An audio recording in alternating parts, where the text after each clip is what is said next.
dV. So this is the mathematical form of Gauss divergence theorem. So the statement is like that, like this, that is, this theorem states that the normal surface integral of a function A. So this is normal surface integral of a function A over the boundary of a closed surface, say that is S, is equal to the, so that equal to the volume integral of the divergence of the function over the volume V enclosed by the surface. This is the Gauss divergence theorem. Split. But actually the surface integral does not equal to volume integral.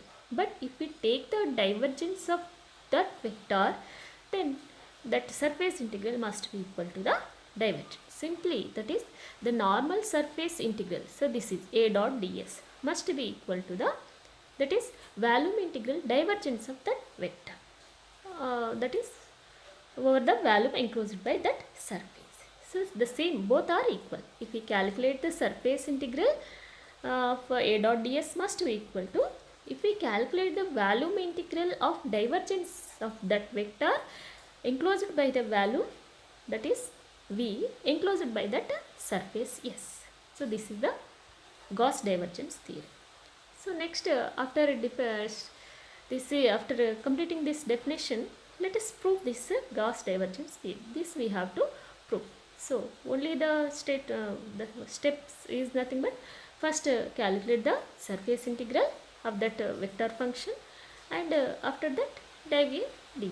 Let us see what. For that purpose, let us see.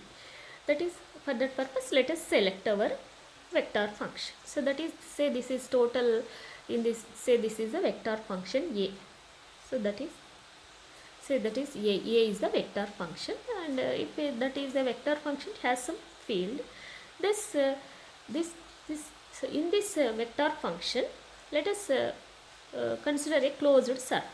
Again, that closed surface, see here, let V be the value occupied by the closed surface S. So that is, if this first consider the vector field after that surface is enclosed by the after that this V be the value occupied by the closed surface S. After assuming this one, dividing this volume into small parts, having small parts like this. These are having dv value, that is so many infinitesimal parts.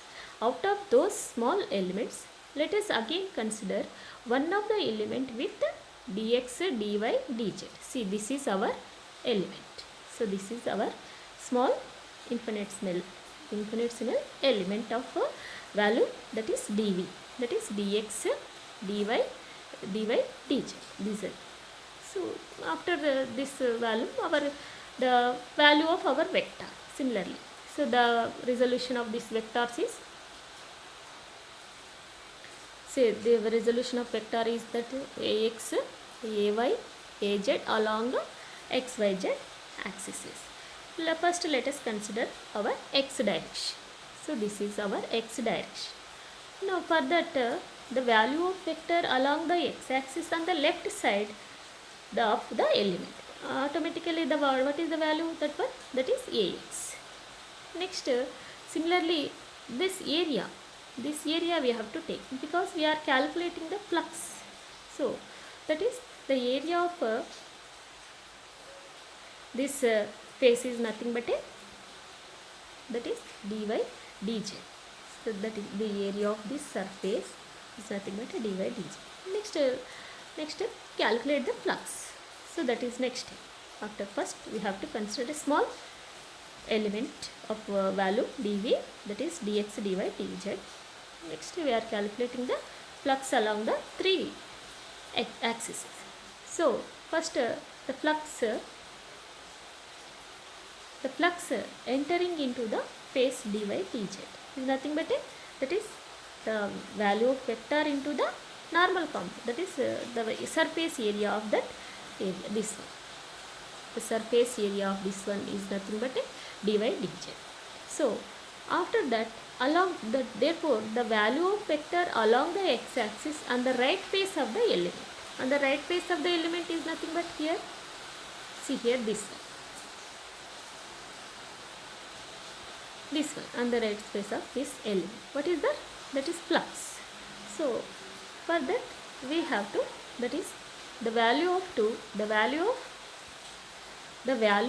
vector along the x-axis on the right face of the element is nothing but ax plus, because this is at the value of vector at the left side. This is the rate change, that is dou ax by dou x into dx.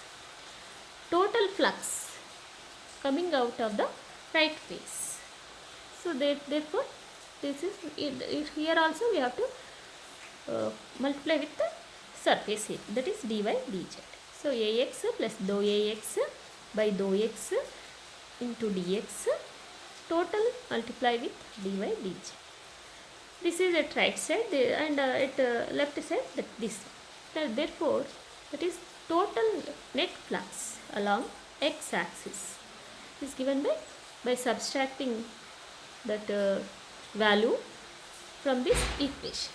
So see here this equation here, that is ax plus dou ax by dou x dx minus into dy dz minus ax dy dz. That is ax dy z dx dy z cancels. The remaining, that is dou ax by dou x dx dy dz. This is the net flux along the x-axis through a selected value, that is dV. Similarly, if we proceed the same process in calculating the flux along y-axis, we get in place of ax we get dou ay by dou y. So that is the net flux along the y-axis can be calculated as dou ay by dou y dx dy dz. Okay. Similarly, along the z direction also, that is dou az by dou z dx dy dz. Next, total flux. Total flux is nothing but adding the net fluxes along x-axis, along y-axis plus along z-axis. So that is dou ax by dou x dx dy z plus dou ay by dou y dx dy dz plus dou az by dou z dx dy dz.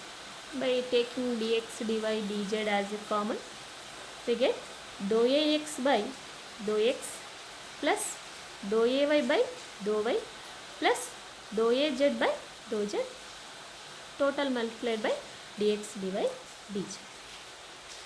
This is the only the flux entering from the, that is small element, that is, but small volume element, that is V. But we have to calculate the total flux coming out of the entire volume.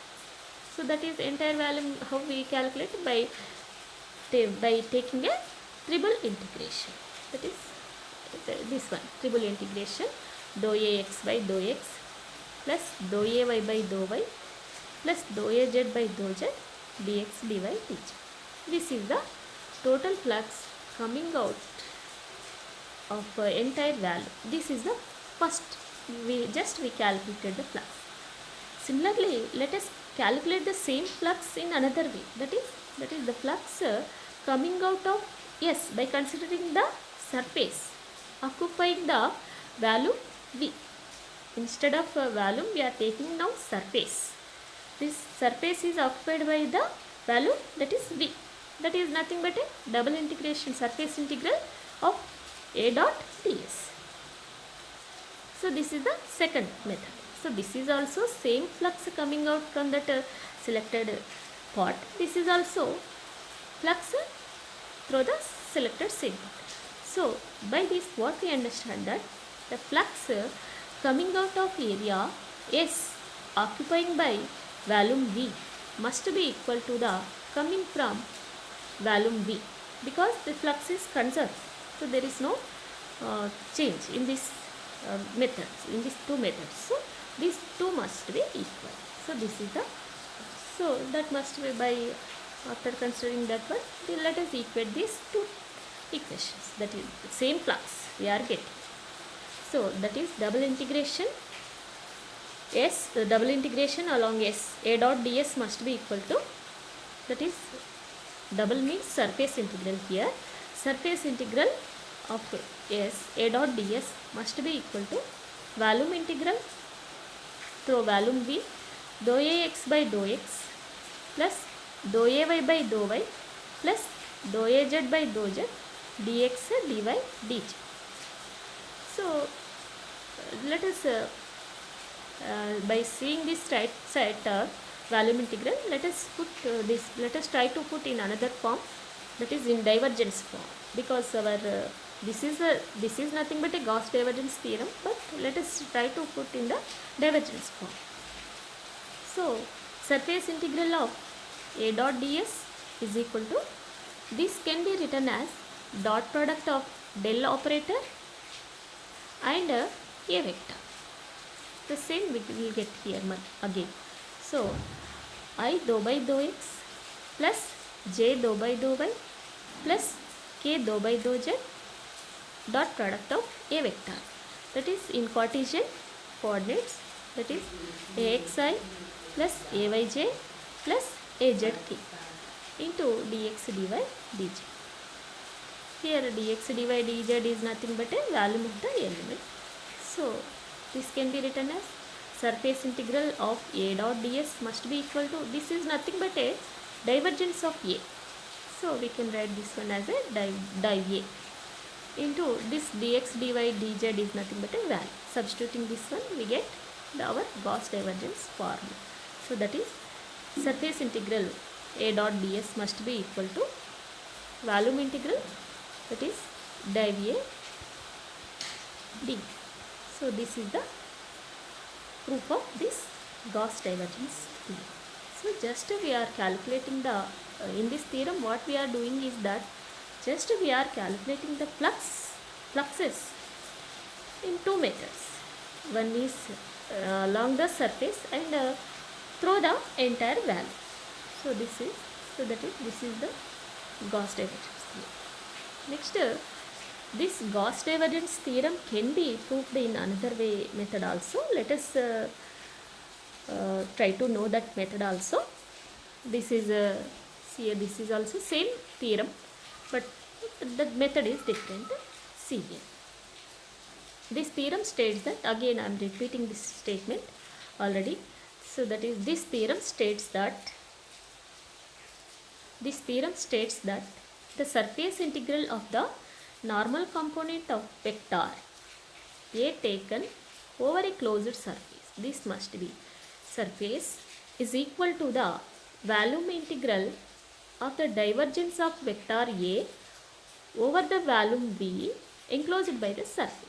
Same, this is the same meaning. Just now we defined this statement. Same statement we are here. Here also we are same statement here. For this, just select a same, that is consider a closed surface. Suppose this is our vector field. Say this is our vector field A. In this vector field, just select a that is a closed surface. This must be any arbitrary shape. Okay. This is our closed surface.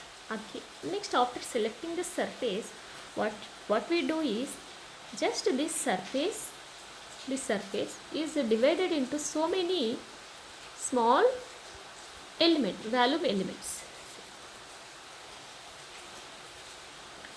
After selecting this surface is divided into so many volume elements having dV value. See, that is, now the whole volume may be assumed to be divided into a very large number of cubical volume elements. These are the cubical volume elements, like this, so many. Or otherwise, just you imagine like this. Suppose say this is the surface. These are the cubic value element. This each part is having value, say that is dV, like this, divided into very large number of cubical volume elements adjoining to each other. So that is, out of these elements, just select one element. So that is our concept here. That is, consider a small cubical volume element. So that is next, after considering this cubical volume element, just calculate the divergence here. That is, amount of flux diverging per unit volume. Therefore, the flux diverging from the volume element dV is nothing but a dV dV. That is flux. We are calculating the flux. The flux is calculated by the, we calculate the divergence. Meaning of divergence is nothing but amount of flux diverging from that point, that is dV dV. So just to calculate the flux by taking the divergence. So that is, so the total flux coming out from the entire value, from dV value, for this value the flux is nothing but a dV dV. For entire value, this can be written as volume integral over V dV dV. So this is the first equation. Just we are calculating the flux. Next, the same flux we are calculating in another way. See, that is, now means we are calculating the flux in another way. That is the one. Now to calculate the flux, let us consider the surface by considering the, instead of volume, just considering the surface. Now let us consider a small element of area. So this is ds, small element of area ds on the surface. Yes, this is our surface. Just consider a small surface.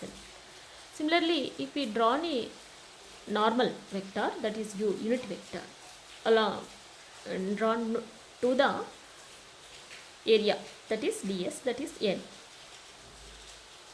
Similarly, this angle between the field vector and the normal vector, say that is theta here. So then this can be, if the vector field A and outward normal n are at angle theta, then the component of A along n is nothing but a cos theta. This can be written as a dot t. After doing this, now calculate the flux. The flux of A through the surface element ds is nothing but a dot ds. This a dot ds can be written as a dot n ds. So the flux, how we calculate the flux? Flux is nothing but a normal component of vector and the surface area.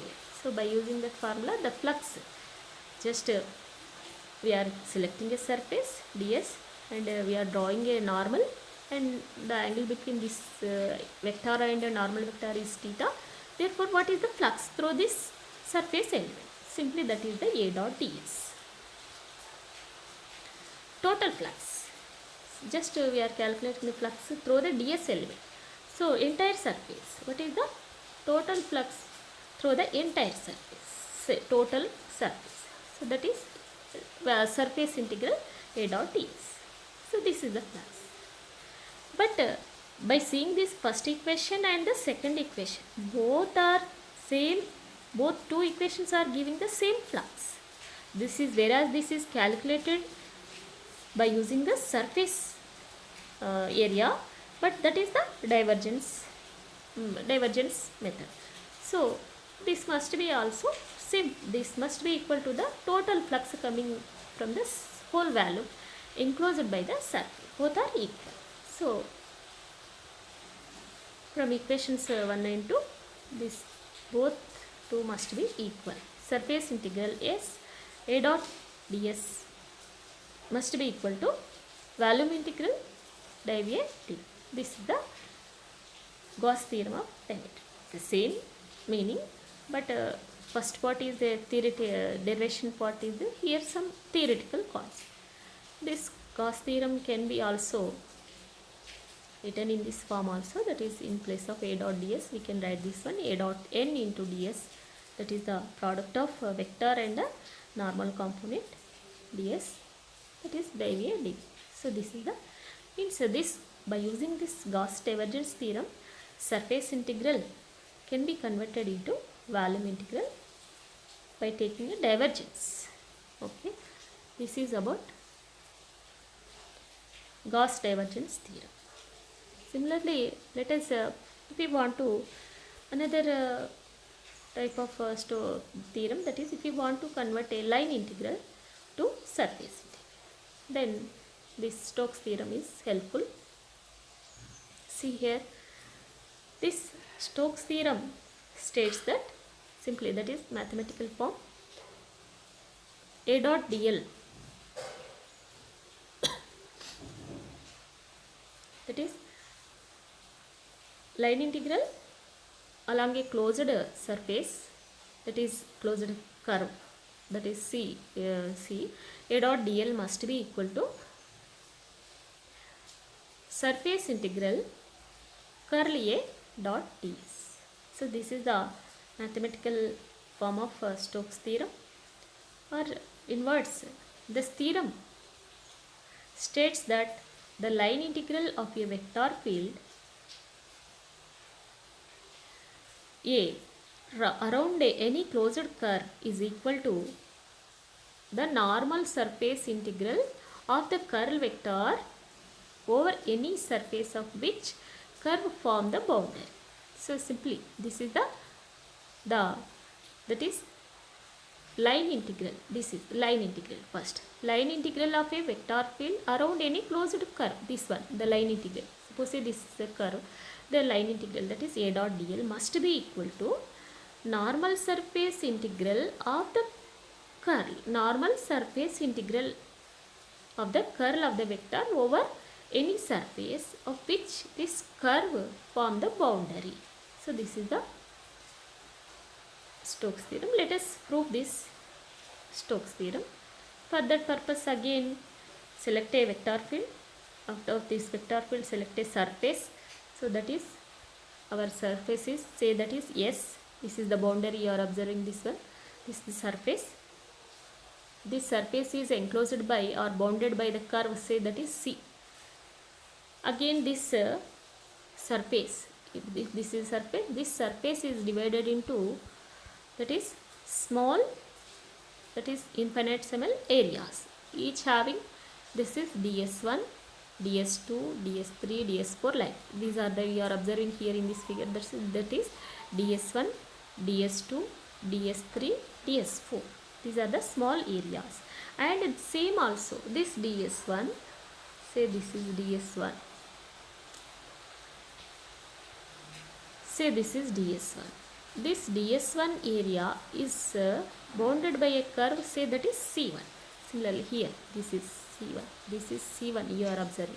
Similarly, that is ds2 area is bounded by a curve c2. Similarly ds3, ds4, ds4, ds3. ds3 is bounded by c3 curve. ds4 is bounded by c4 curve. So this. Next, after considering that one, let us calculate the curl.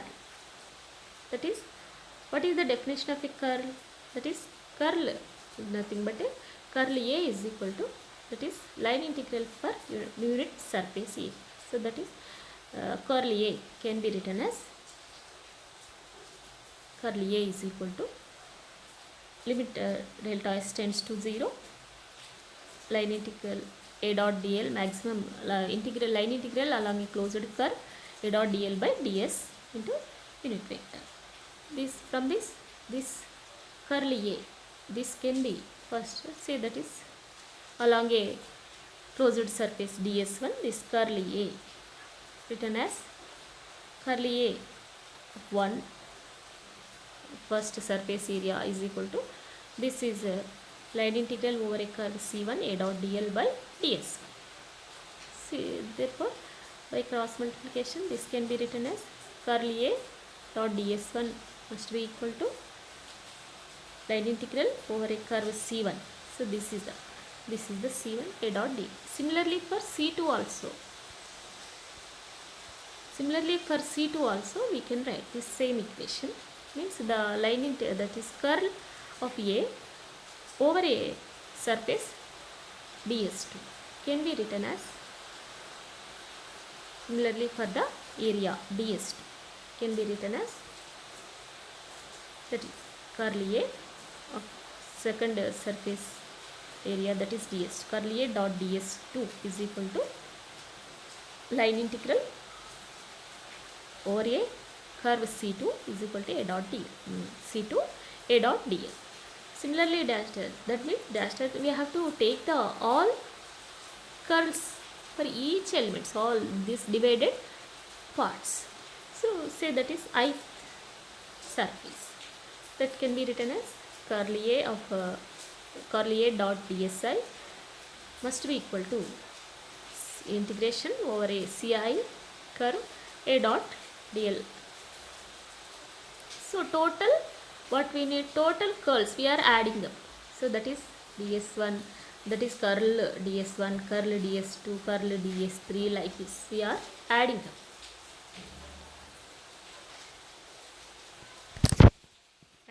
So next by adding up, see here what happens, that is see here, adding LHS values of all the curls. So that is this one, curly A1, curly A of 1 ds1 surface area, curl of second surface area, and dash dash like this.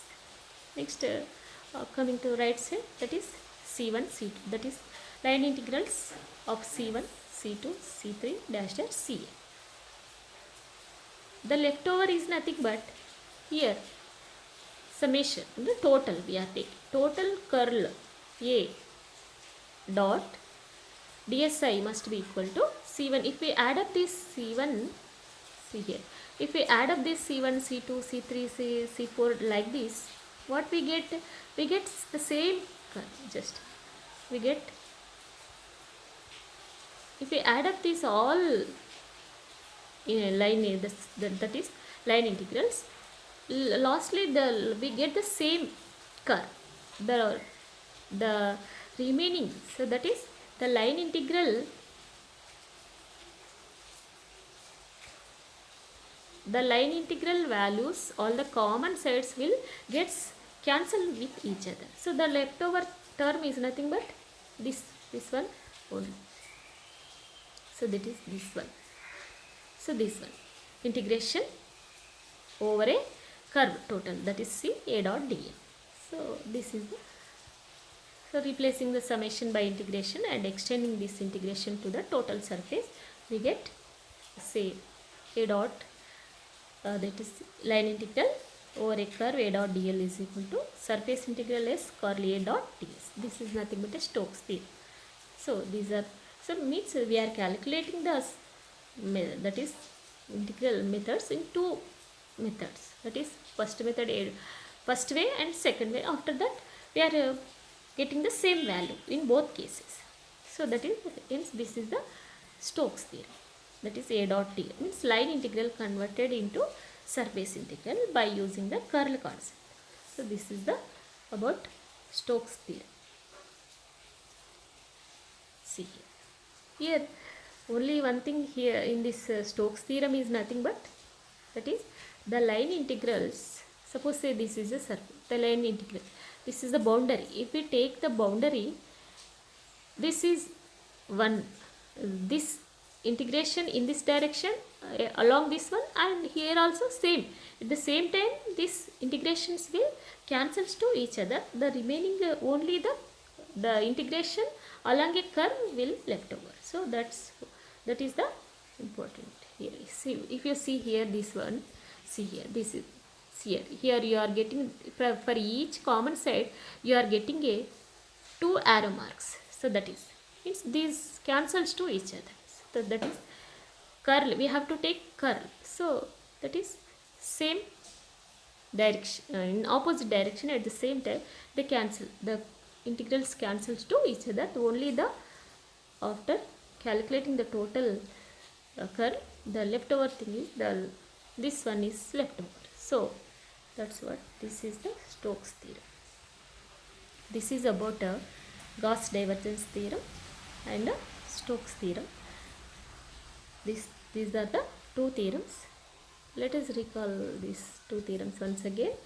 So that is by using this Gauss divergence theorem, we can convert a surface integral to volume integral by using the divergence concept. Similarly, by using that Stokes theorem, we can convert a line integral to surface integral by using curl concept. So see the statement, coming to the statement of this Gauss divergence theorem is nothing but the theorem states that the normal surface integral of a function a over the boundary of a closed surface is equal to the volume integral of the divergence of the function over the volume V enclosed by the surface. So this is the mathematical. For this purpose, only steps are just we consider a vector field, that is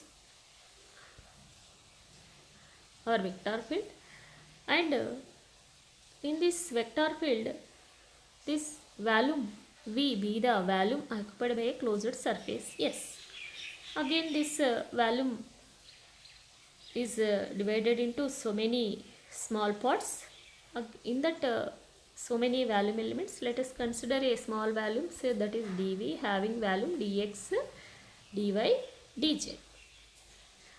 Next after that we just calculate the flux along x direction. Similarly, flux along y direction means total flux we are calculating through the selected volume dV. So the value of the flux, if we calculate the flux,